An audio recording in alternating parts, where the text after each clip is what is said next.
Amongst the peace talks between Russia and the United States, Zelensky has now accused Trump of living in a disinformation space. So in the last few days, Trump has actually accused Ukraine of starting the war between them and Russia, which is objectively true. And Trump, along with Putin, have called for Ukraine to hold elections. I heard, oh, well, we weren't invited. Well, you've been there for 3 years. You should have ended it 3 years. You should have never started it. You could have made a deal. I could have made a deal for Ukraine that would have given them almost all of the land, everything, almost all of the land, and no people would have been killed, and no city would have been demolished, and not one dome would have been knocked down. We haven't had elections in Ukraine.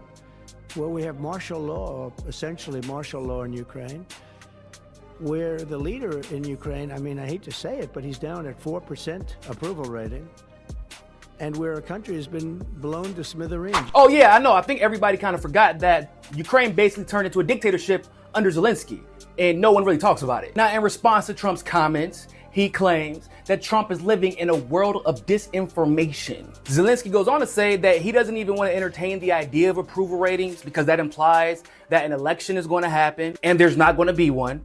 Yeah, not sure you're helping your case there, bud. But he says he saw something recently that no one else was seeing except for him that shows he has a 57% approval rating. Oh, okay, Zelensky. So if you have a 57% approval rating, let's ask some of the media outlets to check and confirm just to verify that that's true. Oh, that's right. You got rid of literally every media outlet that criticizes you or challenges you in any way. Yes, the man who got rid of all media that criticizes him is actually accusing someone else of falling for disinformation. But you know what? That's fine. That's fine. Let's ask the other politicians from the other political parties how they feel and how their political party members feel about holding another election. Oh, shit. That's right. You got rid of every political party except for yours. Now, from what I heard from Biden and Zelensky and much of the West is that Putin is this crazy, evil, dictatorial figure. But Putin is the one calling for elections, while Zelensky is the one using ratings that no one can confirm to justify remaining a dictator. Now, I just find that extremely interesting and vaguely ironic. Oh, excuse me, did I say vaguely ironic? I mean, it is the literal definition of irony. And also, Zelensky, bro, do you really want to come out and attack the president of the only nation that will continue funding your war against Russia by insulting his intelligence effectively? Like, you can't win this war without the US. You can't even continue to fight without the US.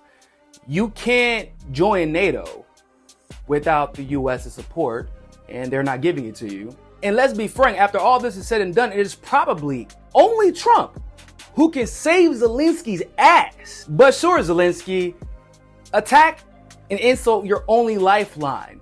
Bold strategy, Chuck. Let's see how this works out for him. It's time for you to accept that this war is coming to an end. Russia's probably going to get everything they want.